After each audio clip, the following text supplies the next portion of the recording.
Chief minister Punjab ਨੇ ਤੇ ਇੰਨੇ ਇੱਕ ਐਲਾਨਨਾਮੇ ਕੀਤੇ ਕਿ ਮੀਡੀਆ ਨੇ ਉਹਦਾ ਨਾਂ ਕਿਹਾ ਵੀ ਇਹ ਚਰਨਜੀਤ ਸਿੰਘ ਨਹੀਂ, ਐਲਾਨਜੀਤ ਸਿੰਘ ਹੈ ਕਿ ਵੀ ਇਹਦਾ ਨਾਂ ਹੀ ਐਲਾਨਜੀਤ ਰੱਖੋ। ਉਹਨੇ ਕਿਹਾ ਵੀ ਇਹ ਭਗਵੰਤ ਮਾਨ ਨੂੰ ਇਹ ਕਰ ਲੈਣਾ ਚਾਹੀਦਾ ਵੀ ਕੇਜਰੀਵਾਲ ਉਹਨੂੰ ਚੀਫ ਮਿਨਿਸਟਰ ਨਹੀਂ ਬਣਾਉਣਾ। ਚੋਣਾਂ ਫਰਵਰੀ ਪਹੁੰਚਣ ਤੋਂ ਪਹਿਲਾਂ ਤੱਕ ਬੀਜੇਪੀ ਆਪਣੀ ਟੀਮ ਨੂੰ ਹੀ ਜਿਹੜੀ ਇਸ ਕਿਸਮ ਦੇ ਲਾਏ ਜਿਹੜੀ ਕਿ ਇੱਕ ਆਮ ਲੀਡ ਦੋ ਤਿੰਨ ਪਾਰਟੀਆਂ ਚੋਂ। ਮੈਨੂੰ ਕੱਲ ਨੂੰ ਹੈਰਾਨੀ ਨਹੀਂ ਹੋਏਗੀ ਕਿ ਬੀਜੇਪੀ ਭਗਵੰਤ ਮਾਨ ਨੂੰ ਬੀਜੇਪੀ ਦਾ ਚੀਫ ਮਿਨਿਸਟਰ ਦਾ ਚਿਹਰਾ ਬਣਾ ਦੇ, ਨਵਜੋਤ ਸਿੱਧੂ ਨੂੰ ਬਣਾ ਦੇ।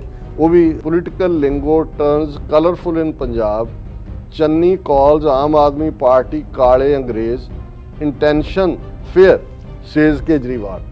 ਉਹਨੇ ਕਿਹਾ ਜੀ ਇਹ ਕਹਿ ਰਿਹਾ ਕਿ ਜੀ ਮੈਂ ਨੈਕਸਟ ਗਵਰਨਮੈਂਟ ਇਹ ਬਣਾਵਾਂਗੇ, ਅਸੀਂ ਆਮ ਆਦਮੀ ਪਾਰਟੀ ਵਾਲੇ ਬਣਾਵਾਂਗੇ।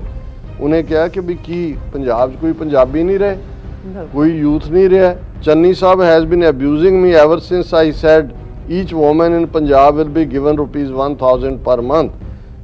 Kejriwal, he is saying Kejriwal is bad. Today Kejriwal is kala, Kejriwal said. ਹੋਰ ਅੱਗੇ ਵਧਾਉਂਦੇ ਹਾਂ ਅੱਜ ਦੇ ਦੂਸਰੇ ਅਹਿਮ ਇਸ਼ੂ ਦੇ ਨਾਲ। ਉਸ ਦੇ ਵਿੱਚ ਆਪਾਂ ਗੱਲਬਾਤ ਕਰਨ ਜਾ ਰਹੇ ਹਾਂ ਕਿ ਪੰਜਾਬ ਦੇ ਮੁੱਖ ਮੰਤਰੀ ਚਰਨਜੀਤ ਸਿੰਘ ਚੰਨੀ ਦਾ ਕਹਿਣਾ ਹੈ ਕਿ ਦਿੱਲੀ ਦਾ ਮੁੱਖ ਮੰਤਰੀ ਕੇਜਰੀਵਾਲ 2022 ਵਿੱਚ ਪੰਜਾਬ ਦੀਆਂ ਚੋਣਾਂ ਜਿੱਤ ਕੇ ਪੰਜਾਬ ਦਾ ਹਾਕਮ ਬਣਨਾ ਚਾਹੁੰਦਾ ਹੈ। ਕਿ ਪੰਜਾਬ ਦੀ ਨੌਜਵਾਨੀ ਜਾਂ ਪੰਜਾਬ ਵਿੱਚ ਐਸੇ ਲੋਕ ਨਹੀਂ ਹਨ ਜਿਹੜੇ ਆਪਣੇ ਸੂਬੇ ਦਾ ਪ੍ਰਬੰਧ ਸੰਭਾਲ ਸਕਣ? ਕੀ ਸਾਡੇ ਤੇ ਹੁਣ ਕਾਲੇ ਅੰਗਰੇਜ਼ ਰਾਜ ਕਰਨਗੇ? ਸੋ ਚੰਨੀ ਸਾਹਿਬ ਨੇ ਸਵਾਲ ਤਾਂ ਠੀਕ ਚੱਕਿਆ ਹੈ, ਪਰ ਉਹ ਇਹ ਗੱਲ ਭੁੱਲ ਗਏ ਹਨ ਕਿ ਪੰਜਾਬ ਤੇ ਪਹਿਲਾਂ ਹੀ ਦਿੱਲੀ ਦਾ ਕਬਜ਼ਾ ਹੈ ਅਤੇ ਪੰਜਾਬ ਤੇ ਦਿੱਲੀ ਜਿਹੜੇ ਬੈਠੇ ਕਾਲੇ ਅੰਗਰੇਜ਼ ਹੀ ਰਾਜ ਕਰ ਰਹੇ ਹਨ। ਸੋ ਇਸ ਬਾਰੇ ਆਪਾਂ ਗੱਲਬਾਤ ਕਰਨ ਜਾ ਰਹੇ ਹਾਂ। ਸੋ ਅਸੀਂ ਚਾਹਾਂਗੇ ਕਿ ਤੁਸੀਂ ਇਸੇ ਤਰ੍ਹਾਂ ਹੀ ਬਣੇ ਰਹਿਣਾ, ਦੇਖਣ ਸੁਣਨ ਲਈ ਐਂਡ ਲਿਖਣ ਲਈ ਤੁਹਾਡਾ ਸਭ ਦਾ ਬਹੁਤ ਸ਼ੁਕਰੀਆ। ਕੀ ਡਾਕਟਰ ਸਾਹਿਬ ਕੀ ਵਿਚਾਰਾਂ ਨੇ? ਦੇਖੋ, ਇਸ ਵੇਲੇ ਪੰਜਾਬ ਦੇ ਵਿੱਚ ਜਿਹੜੀਆਂ ਚੋਣਾਂ ਅਗਲੇ ਵਰੇ ਹੋਣ ਜਾ ਰਹੀਆਂ ਨੇ ਸ਼ੁਰੂ 'ਚ ਫਰਵਰੀ ਦੇ ਮਹੀਨੇ 'ਚ ਮੋਸਟ ਲਾਈਕਲੀ, ਉਹਨੂੰ ਲੈ ਕੇ ਹੀ ਸਾਰੀਆਂ ਪੋਜੀਸ਼ਨਸ ਲਈਆਂ ਜਾ ਰਹੀਆਂ, ਬਿਆਨਬਾਜ਼ੀਆਂ ਕੀਤੀਆਂ ਜਾ ਰਹੀਆਂ, ਗੁੱਟਬੰਦੀਆਂ ਸਾਹਮਣੇ ਆ ਰਹੀਆਂ। ਕਈਆਂ ਨੂੰ ਫਿਕਰ ਹੈ ਕਿ ਕਿਹਨੂੰ ਟਿਕਟ ਮਿਲੇਗੀ ਨਹੀਂ ਮਿਲੇਗੀ, ਖਾਸ ਤੌਰ 'ਤੇ ਕਾਂਗਰਸ ਔਰ ਦੂਸਰੇ ਜਿਵੇਂ ਕੈਪਟਨ ਅਮਰਿੰਦਰ ਦਾ ਗਰੁੱਪ ਵਿਦਨ ਹੈ। ਔਰ ਇਸੇ ਤਰ੍ਹਾਂ ਜਿਹੜੀਆਂ ਧਿਰਾਂ ਦਾ ਆਪਸ ਦੇ ਵਿੱਚ ਪੀਚਾ ਪਏਗਾ ਔਰ ਜਿਨ੍ਹਾਂ ਦੀਆਂ ਆਪਸੀ ਟੱਕਰ ਦੀਆਂ ਨੇ ਉਹਨਾਂ ਦੇ ਵਿੱਚ ਪ੍ਰੋਮੀਨੈਂਟਲੀ ਕਾਂਗਰਸ ਦੇ ਵੀ ਦੋ ਧੜੇ, ਕੈਪਟਨ ਅਮਰਿੰਦਰ ਆਪਣੀ ਪਾਰਟੀ ਬਣਾ ਕੇ ਉਤਰ ਰਿਹਾ ਔਰ ਜਾ ਰਿਹਾ, ਬਾਦਲ ਅਕਾਲੀ ਦਲ ਔਰ ਆਮ ਆਦਮੀ ਪਾਰਟੀ। ਬੀਜੇਪੀ ਜਿਸ ਲੈਵਲ ਦੇ ਉੱਤੇ ਇਸ ਖੇਡ ਨੂੰ ਖੇਡ ਰਹੀ ਹੈ ਔਰ ਉਹਨਾਂ ਨੇ ਐਲਾਨ ਵੀ ਕੀਤਾ ਹੈ ਕਿ 117 ਸੀਟਾਂ ਤੇ ਉਹ ਬੰਦੇ ਖੜੇ ਕਰਨਗੇ। ਔਰ ਕਿਹੜਾ ਚਿਹਰਾ ਮਨਜਿੰਦਰ ਸਿਰਸੇ ਨੂੰ ਲੈ ਕੇ ਜਿਵੇਂ ਉਹਨੇ ਬੀਜੇਪੀ ਜੁਆਇਨ ਕੀਤੀ, ਕੁਛ ਹਲਕਿਆਂ ਵੱਲੋਂ ਇਹ ਵੀ ਕਿਹਾ ਜਾ ਰਿਹਾ ਕਿ ਉਹ ਪੰਜਾਬ ਦੇ ਵਿੱਚ ਬੀਜੇਪੀ ਦਾ ਚੀਫ ਮਿਨਿਸਟਰ ਚਿਹਰਾ ਵੀ ਹੋ ਸਕਦਾ ਹੈ। ਕੈਪਟਨ ਅਮਰਿੰਦਰ ਜਿਹੜਾ ਹੈ ਉਹ ਵੀ ਇਸ ਕਿਸਮ ਦੀ ਤਵੱਕੋ ਰੱਖਦਾ ਹੈ ਕਿ ਭਾਈ ਉਹ ਆਪਣੇ ਥੋੜੇ ਕੈਂਡੀਡੇਟ ਔਰ ਬੀਜੇਪੀ ਦੇ ਨਾਲ ਅੰਡਰਸਟੈਂਡਿੰਗ ਪੈਦਾ ਕਰੇ ਔਰ ਦੂਸਰਾ ਕਰੇ। ਦੂਸਰੇ ਵੀ ਲੱਖਾ ਸਿਧਾਣਾ ਔਰ ਇੱਕ ਦੋ ਫੌਜੀਆਂ ਦੇ ਸਾਬਕਾ ਦੇ ਗਰੁੱਪ ਨੇ, ਉਹ ਵੀ ਆਪਣਾ ਦੇਖ ਰਹੇ ਨੇ ਕੀ ਹੈ। ਇੱਕ ਦੋ ਹੋਰ ਜਿਹੜੇ ਉਹਨਾਂ ਦੇ ਡਿਪਲੋਮੈਟ ਰਹੇ ਨੇ ਪੰਜਾਬ ਦੇ ਬਾਹਰਲੇ ਮੁਲਕਾਂ 'ਚ, ਉਹ ਵੀ ਆਪਣੇ ਹਰ ਕੋਈ ਆਪੋ ਆਪਣੇ ਜਿਹੜਾ ਹੈ ਉਹ ਅੰਦਾਜ਼ੇ ਲਾ ਰਿਹਾ ਕਿ ਵੀ ਉਹ ਵਿੱਚ ਕਿਵੇਂ ਵੜ ਸਕਦਾ ਹੈ ਔਰ ਕਿਸਾਨ ਲੀਡਰ ਕਿੱਧਰ ਨੂੰ ਜਾਣਗੇ। ਇਹ ਇੱਕ ਸੀਰੀਅਸ ਡਿਬੇਟ ਚੱਲ ਰਹੀ ਹੈ। ਆਲਰੇਡੀ ਗੁਰਨਾਮ ਸਿੰਘ ਚੜੂਨੀ ਨੇ ਤਾਂ ਐਲਾਨ ਕੀਤਾ ਹੋਇਆ ਕਿ ਵੀ ਉਹ ਚੋਣਾਂ ਦੇ ਵਿੱਚ ਆਏਗਾ ਮਿਸ਼ਨ ਪੰਜਾਬ ਦੇ ਥੱਲੇ। ਦੂਸਰੇ ਵੀ ਐਸਾ ਵੀ ਕਿਹਾ ਜਾ ਰਿਹਾ ਕਿ ਭਾਈ ਜਿਵੇਂ ਰਾਜੇਵਾਲ ਉਹ ਆਮ ਆਦਮੀ ਪਾਰਟੀ ਦਾ ਪੰਜਾਬ 'ਚ ਚੀਫ ਮਿਨਿਸਟਰ ਦਾ ਚਿਹਰਾ ਵੀ ਹੋ ਸਕਦਾ ਹੈ। ਕਿਸਾਨਾਂ 'ਚ ਵੀ ਆਪਣੀਆਂ ਚੱਲ ਰਹੀਆਂ ਨੇ, ਟਕੈਤ ਭਰਾ ਔਰ ਦੂਸਰੇ ਵੈਦਰ ਮੋਰਚਾ ਜਾਰੀ ਰਹਿਣਾ ਚਾਹੀਦਾ ਨਹੀਂ ਰਹਿਣਾ ਚਾਹੀਦਾ। ਹਾਲਾਂਕਿ ਨਿਹੰਗ ਸਿੰਘਾਂ ਨੇ ਔਰ ਦੂਸਰਿਆਂ ਨੇ ਅੱਜ ਪੁਲਿਸ ਦੀ ਸਿਕਿਉਰਿਟੀ ਦੇ ਥੱਲੇ ਗੁਰਦੁਆਰਾ ਸਾਹਿਬ ਬੰਗਲਾ ਸਾਹਿਬ ਦੇ ਸ਼ਾਇਦ ਦੀਦਾਰ ਕੀਤੇ ਔਰ ਐਸਾ ਕਿਹਾ ਜਾ ਰਿਹਾ ਅਖੰਡ ਪਾਠ ਸਾਹਿਬ ਰੱਖਿਆ ਉੱਥੋਂ ਕੂਚ ਕਰ। ਸੋ ਆਲਰੇਡੀ ਇੱਕ ਕਨਫਿਊਜ਼ਨ ਕਿਸਾਨ ਮੋਰਚੇ ਦੇ ਵਿੱਚ ਚੱਲ ਰਿਹਾ ਹੈ, ਉਹਨਾਂ ਦੀ ਲੀਡਰਸ਼ਿਪ ਦੇ ਵਿਚਾਲੇ, ਭਾਵੇਂ ਲੀਡਰਸ਼ਿਪ ਵੱਲੋਂ ਡਿਨਾਈ ਕੀਤਾ ਜਾ ਰਿਹਾ। ਹੁਣ ਇਸ ਸਭ ਦੇ ਚੱਲਦੇ ਆ ਕਿਉਂਕਿ ਜਦੋਂ ਅਸੀਂ ਕਿਹਾ ਕਿ ਸਾਰਿਆਂ ਦੀਆਂ ਅੱਖਾਂ ਸਾਹਮਣੇ ਸਿਰਫ ਚੋਣਾਂ ਨੇ, ਇੰਨੇ ਵਾਅਦੇ ਕੀਤੇ ਜਾ ਰਹੇ ਨੇ, ਇੰਨੇ ਐਲਾਨਨਾਮੇ ਹੋ ਰਹੇ ਨੇ। ਚੀਫ ਮਿਨਿਸਟਰ ਪੰਜਾਬ ਨੇ ਤਾਂ ਇੰਨੇ ਇੱਕ ਐਲਾਨਨਾਮੇ ਕੀਤੇ ਕਿ ਮੀਡੀਆ ਨੇ ਉਹਦਾ ਨਾਂ ਕਿਹਾ ਵੀ ਇਹ ਚਰਨਜੀਤ ਸਿੰਘ ਨਹੀਂ, ਐਲਾਨਜੀਤ ਸਿੰਘ ਹੈ ਕਿ ਵੀ ਇਹਦਾ ਨਾਂ ਹੀ ਐਲਾਨਜੀਤ ਰੱਖੋ। ਵੀ ਉਹ ਜਿੱਥੇ ਜਾਂਦਾ ਹੈ ਉਹ ਕਹਿੰਦਾ ਵੀ ਜੇ ਕਿਤੇ ਨਸ਼ਾ ਛਡਾਉਣ ਵਾਲੇ ਕੇਂਦਰ 'ਚ ਚਲਾ ਗਿਆ ਨਾ ਤੇ ਜਿਵੇਂ ਉਹ ਕਹਿੰਦਾ ਜਦੋਂ ਉਹ ਟੈਂਪੂਆਂ ਵਾਲਿਆਂ 'ਚ ਗਿਆ, ਕਹਿੰਦਾ ਮੈਂ ਟੈਂਪੂ ਵੀ ਚਲਾਉਂਦਾ ਰਿਹਾ, ਮੇਰੇ ਨਾਲ ਦੌੜ ਲਾ ਕੇ ਦੇਖੋ। ਤੇ ਕਹਿੰਦਾ ਜੇ ਨਸ਼ਾ ਛਡਾਊ ਕੇਂਦਰ 'ਚ ਗਿਆ, ਉਹਨੇ ਕਹਿਣਾ ਭਰਾਵੋ ਮੈਂ ਵੀ ਸਾਰੀ ਇਹ ਤੁਹਾਡੇ ਜਿੰਨੇ ਦਵਾ ਬੂਟੀਆਂ ਮੈਂ ਵੀ ਇਸਤੇਮਾਲ ਕੀਤੀਆਂ ਹੋਈਆਂ, ਜਿੰਨੇ ਨਸ਼ੇ ਮੈਂ ਕੀਤੇ ਇੰਨੇ ਤੁਸੀਂ ਨਹੀਂ ਕੀਤੇ ਹੋਣ। ਉਹ ਕਹਿੰਦਾ ਵੀ ਉਹਨੂੰ ਵਨ ਅਪਮੈਨਸ਼ਿਪ ਹਰ ਥਾਂ ਤੇ ਲੱਗਾ ਹੋਇਆ। ਹੁਣ ਇਸ ਸਾਰੇ ਦੇ ਚੱਲਦੇ ਆ ਅਰਵਿੰਦ ਕੇਜਰੀਵਾਲ ਜਿਹੜਾ ਅਜੇ ਤੱਕ ਵੀ ਉਹ ਜਿਵੇਂ ਸੱਪ ਟੋਕਰੀ 'ਚ ਰੱਖਿਆ ਹੁੰਦਾ ਤੇ ਉਹ ਮਦਾਰੀ ਬਾਕੀ ਸਭ ਕੁਝ ਦਿਖਾ ਰਿਹਾ ਹੁੰਦਾ ਤੇ ਉਹ ਵਿੱਚ ਕਹਿ ਦਿੰਦਾ ਮੈਂ ਸੱਪ ਕੱਢੂੰਗਾ, ਇਹੋ ਜਿਹਾ ਸੱਪ ਪਹਿਲਾਂ ਕਿਸੇ ਨੇ ਨਹੀਂ ਦੇਖਿਆ ਹੋਣਾ, ਇੰਨਾ ਜ਼ਹਿਰੀਲਾ। ਅਖੀਰ ਤੱਕ ਉਹ ਖੜੇ ਰਹਿੰਦੇ ਨੇ, ਮੁੜ ਕੇ ਇੱਕ ਮਰੀਅਲ ਜਿਹਾ ਵਿੱਚੋਂ ਸੱਪ ਆ ਜਾਂਦਾ ਜਿਹੋ ਜਿਹਾ ਸੱਪ ਹੁੰਦਾ। ਲੇਕਿਨ ਇਵੇਂ ਹੀ ਕਿ ਜੀ ਮੈਂ ਜਿਹੜਾ ਉਹ ਚੀਫ ਮਿਨਿਸਟਰ ਚਿਹਰਾ ਜਿਹੜਾ ਉਹ ਦੱਸਾਂਗਾ, ਉਹ ਭਗਵੰਤ ਮਾਨ ਵਿਚਾਰੇ ਦਾ ਉਹ ਡੀਕ ਕੇ ਉਹਦੀਆਂ ਅੱਖਾਂ ਉਹਦੇ ਵੱਲ ਹੀ ਲੱਗੀਆਂ ਹੁੰਦੀਆਂ ਪ੍ਰੈਸ ਕਾਨਫਰੰਸ ਵੀ ਕਿ ਸ਼ਾਇਦ ਮੇਰਾ ਨਾਂ ਲੈ ਦੇ, ਸ਼ਾਇਦ ਲੈ ਦੇ। ਤੇ ਉਹਦੇ ਬਾਰੇ ਡਾਕਟਰ ਧਰਮਵੀਰ ਗਾਂਧੀ ਸਾਬਕਾ MP ਨੇ ਪਾਰਲੀਮੈਂਟ ਤੋਂ, ਉਹ ਕਹਿ ਰਹੇ ਸੀ ਉਸ ਗੱਲ ਨੂੰ ਕਰਕੇ ਕਿ ਵੀ ਉਹ ਜਿਵੇਂ ਇੱਕ ਗਰੀਬ ਦਾ ਪੁੱਤਰ ਪੁੱਛ ਰਿਹਾ ਮਾਂ ਫਲਾਣਾ ਮਰ ਜਾਏ ਤੇ ਲੰਬੜਦਾਰ ਕੌਣ ਬਣੇਗਾ, ਉਹ ਕਹਿੰਦੇ ਜੀ ਫਲਾਣਾ ਉਹਦਾ ਮੁੰਡਾ, ਉਹ ਮਰ ਜਾਏ ਕੌਣ ਬਣੇਗਾ। ਉਹ ਜਦੋਂ 5-6 ਵਾਰੀ ਕਿਹਾ, ਉਹਨੇ ਕਿਹਾ ਪੁੱਤਰ ਸਾਰਾ ਪਿੰਡ ਮਰ ਜਾਏ ਤੈਨੂੰ ਨੰਬਰਦਾਰ ਨਹੀਂ ਕਿਸੇ ਨੇ ਬਣਾਉਣਾ। ਤੇ ਉਹਨੇ ਕਿਹਾ ਵੀ ਇਹ ਭਗਵੰਤ ਮਾਨ ਨੂੰ ਇਹ ਕਰ ਲੈਣਾ ਚਾਹੀਦਾ ਵੀ ਕੇਜਰੀਵਾਲ ਉਹਨੂੰ ਚੀਫ ਮਿਨਿਸਟਰ ਨਹੀਂ ਬਣਾਉਂਦਾ। ਹੁਣ ਇਸ ਸਾਰੇ ਦੇ ਚੱਲਦੇ ਆ ਜਿਸ ਕਿਸਮ ਦਾ ਇਹਦੇ 'ਚ ਕੋਈ ਸ਼ੱਕ ਨਹੀਂ ਹੈ ਕਿ ਕੇਜਰੀਵਾਲ ਅੱਜ ਪਠਾਨਕੋਟ ਉਤਰਿਆ ਔਰ ਉਹੀ ਅਸੀਂ ਤਾਂ ਹੁਣ ਤਾਂ ਚਲੋ ਕੇਜਰੀਵਾਲ ਜਾਂ ਆਮ ਆਦਮੀ ਪਾਰਟੀ ਕਾਫੀ ਐਕਸਪੋਜ਼ ਹੋਈ ਹੈ। ਅਸੀਂ ਜਿੰਨਾ ਗੁੱਸਾ ਆਪਣੇ ਭਰਾਵਾਂ ਦਾ ਝੱਲਿਆ ਹੋਇਆ ਅਮਰੀਕਾ ਕੈਨੇਡਾ ਔਰ ਬਾਹਰਲਿਆਂ ਦਾ, ਉਦੋਂ ਭਲੇ ਚੰਗੇ ਲੋਕ ਬਿਲਕੁਲ ਖਾਲਿਸਤਾਨੀ ਏਜੰਡੇ ਵਾਲੇ ਲੋਕ ਜਿਵੇਂ ਉਹ ਝੁਕੇ, ਜਿਵੇਂ ਉਹਨਾਂ ਨੇ ਮਿਲੀਅਨਸ ਆਫ ਡਾਲਰਸ ਦੇ ਨਾਲ ਉਹਦੇ ਕਾਫਰ ਭਰੇ, ਉਸ ਦੇ ਖਜ਼ਾਨੇ ਜਿਹੜੇ ਨੇ, ਔਰ ਕਿਵੇਂ ਲੁੱਟ ਕੇ ਉਹਦੇ ਉਹ ਯੂਪੀ ਬਿਹਾਰ ਦੇ ਭਈਏ ਪੰਜਾਬ ਦੀ ਉਹਨਾਂ ਨੇ ਬਦਅਖਲਾਕੀ ਵੀ ਪੰਜਾਬ 'ਚ ਆ ਕੇ ਕੀਤੀ, ਪੈਸਾ ਬਾਹਰਲਾ, ਔਰ ਜਿਵੇਂ ਉਹਨਾਂ ਨੇ ਚੰਮਦੀਆਂ ਚਲਾਈਆਂ, ਜਿਵੇਂ ਉਹਨਾਂ ਨੇ ਸੁਸਾਇਟੀ ਨੂੰ ਬੇਦਿਲ ਕੀਤਾ।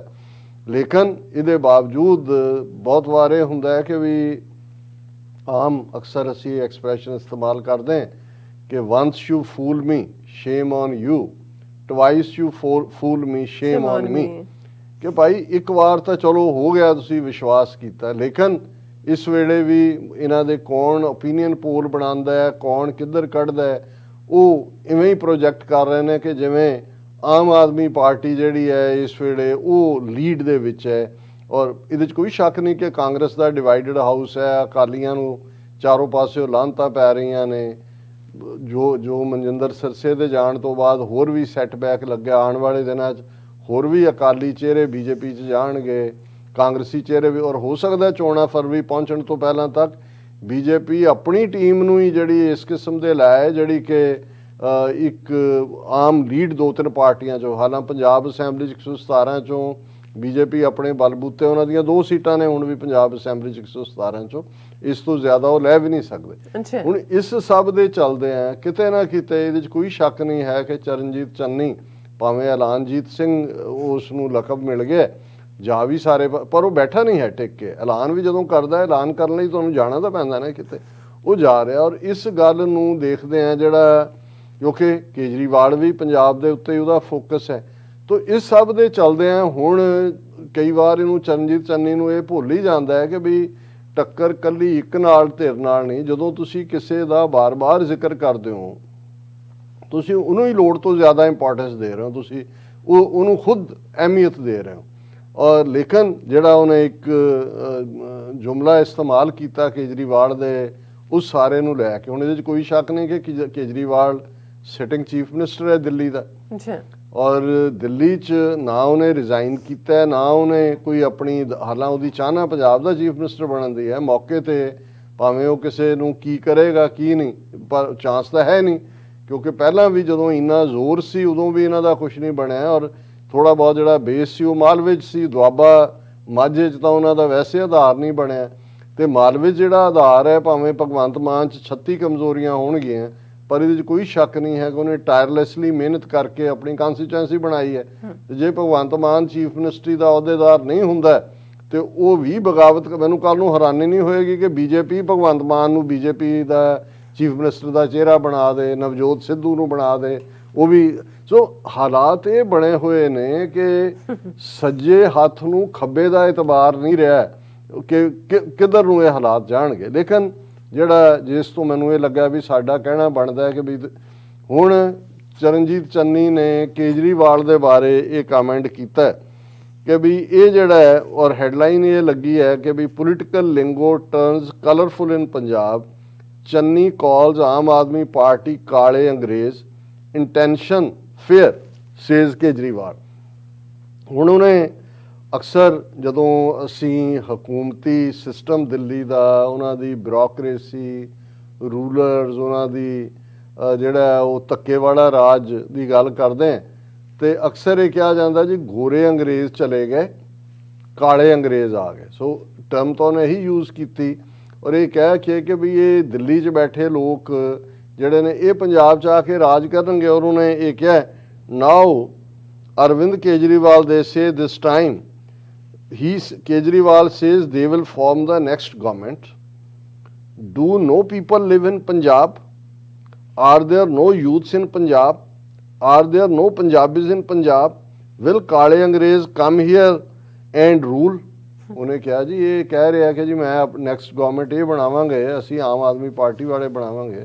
ਉਹਨੇ ਕਿਹਾ ਕਿ ਵੀ ਕੀ ਪੰਜਾਬ 'ਚ ਕੋਈ ਪੰਜਾਬੀ ਨਹੀਂ ਰਹੇ, ਕੋਈ ਯੂਥ ਨਹੀਂ ਰਿਹਾ, ਕੀ ਜਿਹੜਾ ਪੰਜਾਬੀ ਆਪਣਾ ਫਿਰ ਉਹਨੇ ਕਿਹਾ ਕਿ ਹੀ ਫਰਦਰ ਸੈਡ ਦੀਸ ਕਾਲੇ ਅੰਗਰੇਜ਼ are trying to take over Punjab after ਗੋਰੇ ਚਿੱਟੇ ਅੰਗਰੇਜ਼ ਵਰ ਰੂਲਿੰਗ ਅਸ, ਕਿ ਵੀ ਇਹ ਖੋਹ ਲੈਣਾ ਚਾਹੁੰਦੇ ਨੇ ਪੰਜਾਬ, ਇਸ ਤੋਂ ਪਹਿਲਾਂ ਗੋਰੇ ਅੰਗਰੇਜ਼ ਕਰਦੇ ਰਹੇ। ਫਿਰ ਉਹਨੇ ਕਿਹਾ we are saying Punjab belongs to Punjabis, you do not create disruptions here, these outsiders ਕਾਲੇ ਅੰਗਰੇਜ਼ want to rule the state। Again ਉਹਨੇ ਕਿਹਾ ਪੰਜਾਬ ਪੰਜਾਬੀਆਂ ਦਾ, ਮਤ ਆ ਕੇ ਤੁਸੀਂ ਇੱਥੇ ਖਲਲ ਨਾ ਪਾਓ ਔਰ ਇਹਨੂੰ ਟੇਕ ਓਵਰ ਕਰਨ ਦੀ ਕੋਸ਼ਿਸ਼ ਨਾ ਕਰੋ।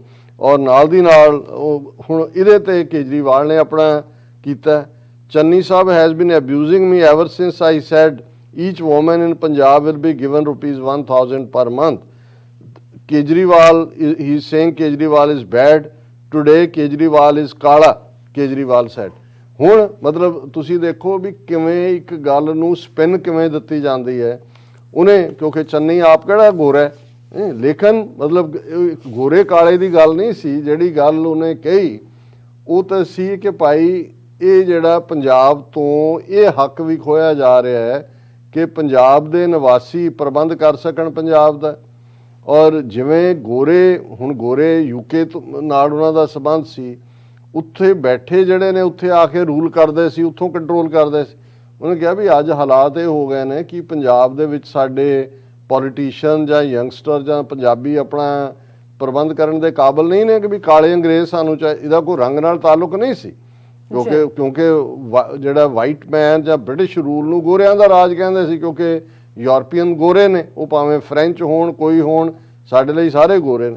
ਲੇਕਿਨ ਇਹਦੇ 'ਚ ਠੀਕ ਹੈ ਚਰਨਜੀਤ ਚੰਨੀ ਦਾ ਜੁਮਲਾ ਜਿਸ ਨੂੰ ਮੀਡੀਆ ਨੇ ਕਿਹਾ ਕਿ ਜੀ ਲਿੰਗੋ ਟਰਨਸ ਕਲਰਫੁਲ, ਕਿ ਬਈ ਪੰਜਾਬ ਦੇ ਵਿੱਚ ਹੁਣ ਕਲਰ ਦੇ ਨਾਲ ਜੁੜ ਗਿਆ ਲਿੰਗੋ। ਪਰ ਚਰਨਜੀਤ ਚੰਨੀ ਜਾਂ ਉਹਨਾਂ ਦੀ ਟੀਮ ਜਾਂ ਹੋਰ ਪੰਜਾਬ ਦੇ ਵਿੱਚ ਜਿਹੜੇ ਸਮਝਦੇ ਨੇ ਕਿ ਚੋਣਾਂ ਦੇ ਨਾਲ ਕੋਈ ਤਬਦੀਲੀ ਸੰਭਵ ਹੈ, ਉਹਨਾਂ ਨੂੰ ਇਸ ਗੱਲ ਦੀ ਸਮਝ ਨਹੀਂ ਹੈ ਕਿ ਆਲਰੇਡੀ ਪੰਜਾਬ ਦਿੱਲੀ ਦੀ ਕਾਲੋਨੀ ਹੈ। ਇਹ ਤਾਂ ਨਹੀਂ ਹੈ ਵੀ ਕਾਲੇ ਅੰਗਰੇਜ਼ ਅਰਵਿੰਦ ਕੇਜਰੀਵਾਲ ਦੇ ਆਉਣ ਨਾਲ ਪੰਜਾਬ ਦੇ ਵਿੱਚ ਜਿਹੜਾ ਉਹ ਕਾਲਾ ਅੰਗਰੇਜ਼ ਆ ਜਾਏਗਾ। ਆਲਰੇਡੀ ਕਾਲੇ ਅੰਗਰੇਜ਼ ਦਿੱਲੀ 'ਚ ਬੈਠੇ 47 ਦੇ ਵਿੱਚ ਸਾਡਾ ਪੰਜਾਬ ਆਕੂਪਾਈ ਹੋਇਆ, ਸਾਡੀ ਲੀਡਰਸ਼ਿਪ ਦੀ ਨਾਅਹਲੀਅਤ ਅਹਿਮਕਾਨਾ ਫੈਸਲੇ ਦੀ ਬਦੌਲਤ। ਉਸ ਤੋਂ ਬਾਅਦ ਜੂਨ 84 ਤੱਕ ਪਹੁੰਚਦੇ ਆ, ਕਿਵੇਂ ਉਹਨਾਂ ਨੇ ਪੰਜਾਬ ਨੂੰ ਇੱਕ ਕਾਲੋਨੀ ਵਾਂਗ ਵਰਤਿਆ। ਫਿਰ ਤਾਂ ਉਹਨਾਂ ਨੇ ਖੁੱਲੀ ਜੰਗ ਡਿਕਲੇਅਰ ਕੀਤੀ ਪੰਜਾਬ ਦੇ ਖਿਲਾਫ। ਸਾਰੇ 84 ਤੋਂ ਹੁਣ ਤੱਕ 37 ਸਾਲ ਦਾ ਰਿਕਾਰਡ ਕੱਢ ਲਓ, 1 ਦਰਜਨ ਤੋਂ ਜ਼ਿਆਦਾ ਇੰਟੈਲੀਜੈਂਸ ਏਜੰਸੀਆਂ ਪੰਜਾਬ 'ਚ ਨੂੰ ਰਨ ਕਰਦੀਆਂ ਨੇ। ਔਰ ਚੰਨੀ ਸਾਹਿਬ ਨੂੰ ਸ਼ਾਇਦ ਇਹ ਵੀ ਨਾ ਪਤਾ ਹੋਏ ਕਿ ਵੀ ਉਹ ਵੀ ਕਿਸੇ ਇਸ ਕਿਸਮ ਦੀ ਏਜੰਸੀ ਦੀ ਨੋਮੀਨੇਸ਼ਨ ਨੇ, ਜਿਨ੍ਹਾਂ ਨੂੰ ਇਹ ਲੱਗਦਾ ਸੀ ਕਿ ਜੇ ਬੀਜੇਪੀ ਨੇ ਕਿਹਾ ਸੀ ਕਿ ਜੇ ਸਾਡੀ ਸਰਕਾਰ ਬਣੀ ਤਾਂ ਅਗਲਾ ਚੀਫ ਮਿਨਿਸਟਰ ਦਲਿਤ ਹੋਏਗਾ। ਸੁਖਬੀਰ ਬਾਦਲ ਨੇ ਕਿਹਾ ਸੀ ਜੀ ਅਸੀਂ ਡਿਪਟੀ ਚੀਫ ਮਿਨਿਸਟਰ ਜਿਹੜਾ ਦਲਿਤ ਬਣਾਵਾਂਗੇ। ਕਾਂਗਰਸ ਨੇ ਕੁਝ ਹੋਰ ਕਾਂਗਰਸ ਨੇ ਬਣਾ ਹੀ ਦਿੱਤਾ, ਉਹਨਾਂ ਨੇ ਕਿਹਾ ਜੀ ਆ ਲਓ। ਸੋ ਆਲਰੇਡੀ ਅਸੀਂ ਸਮਝਦੇ ਹਾਂ ਕਿ ਵੀ ਬਿਲਕੁਲ ਚੰਨੀ ਨੇ ਠੀਕ ਕਿਹਾ ਕਿ ਕਾਲੇ ਅੰਗਰੇਜ਼ ਰੂਲ ਕਰਦੇ ਨੇ, ਪਰ ਕਾਲਾ ਅੰਗਰੇਜ਼ ਅਰਵਿੰਦ ਕੇਜਰੀਵਾਲ ਨਾਲ ਜੁੜਿਆ ਹੋਇਆ ਹੀ ਨਹੀਂ ਹੈ। ਆਲਰੇਡੀ ਜਿਹੜੇ ਦਿੱਲੀ ਦੇ ਹਾਕਮ ਨੇ ਉਹਨਾਂ ਨੇ ਪੰਜਾਬ ਨੂੰ ਆਕੂਪਾਈ ਕੀਤਾ ਹੋਇਆ ਹੈ। ਉਹ ਪੰਜਾਬੀਆਂ ਨੂੰ, ਪੰਜਾਬੀ ਯੂਥ ਨੂੰ, ਪੰਜਾਬ ਦੇ ਲੋਕਾਂ ਨੂੰ ਇਸ ਕਾਬਲ ਨਹੀਂ ਸਮਝਦੇ ਕਿ ਉਹ ਆਪਣੀ ਕਿਸਮਤ ਦਾ ਫੈਸਲਾ ਆਪ ਕਰ ਸਕਣ। ਔਰ ਖਾਲਿਸਤਾਨ ਦੀ ਸਟਰਗਲ ਜਾਂ ਭਾਰਤੀ ਕਬਜ਼ੇ ਹੇਠਲੇ ਪੰਜਾਬ ਔਰ ਜਿਹੜੀ ਸਿੱਖ ਟੈਰੀਟਰੀ ਇਹਨਾਂ ਦੇ ਕਬਜ਼ੇ 'ਚ ਹੈ ਉਹਨੂੰ ਲਿਬਰੇਟ ਕਰਾਉਣ ਦਾ ਏਜੰਡਾ ਹੀ ਅਲਟੀਮੇਟਲੀ ਸਾਰੇ ਦੁੱਖਾਂ ਦਾ ਦਾਰੂ ਹੈ। ਗੁਲਾਮੀ ਦੇ ਸੰਗਲ ਕੱਟੇ ਬਿਨਾ ਸਾਡਾ ਪੰਜਾਬ ਇਵੇਂ ਹੀ ਦਿੱਲੀ ਦੀ ਬਸਤੀ ਬਣਿਆ ਰਹੇਗਾ। ਕਾਲੇ ਅੰਗਰੇਜ਼ ਫਿਰ ਭਾਵੇਂ ਦਿੱਲੀ 'ਚ ਬੈਠਾ ਪ੍ਰਾਈਮ ਮਿਨਿਸਟਰ ਮੋਦੀ ਫੈਸਲਾ ਕਰੇ ਕਿ ਜੀ ਅਸੀਂ ਪੰਜਾਬ 'ਚ ਖੇਤੀ ਕਾਨੂੰਨ ਬਣਾ ਕੇ ਜ਼ਮੀਨਾਂ ਤੁਹਾਡੀਆਂ ਅੰਬਾਨੀ, ਅਡਾਨੀ, ਪਤੰਜਲੀ ਨੂੰ ਦੇ ਦੇਣੀਆਂ। ਕੱਲ੍ਹ ਨੂੰ ਕੇਜਰੀਵਾਲ ਜਿਹੜਾ ਕਿ ਡਿਫੈਂਡ ਕਰਦਾ ਰਿਹਾ ਹੈ ਕਿ ਜੀ ਪਾਣੀ ਪੰਜਾਬ ਦੇ ਦਰਿਆਵਾਂ ਦਾ ਜਿਹੜਾ ਉਹ ਅਸੀਂ ਫ੍ਰੀ ਆਫ ਕਾਸਟ ਇੱਥੇ ਦਿਆਂਗੇ, ਉੱਥੇ ਦਿਆਂਗੇ।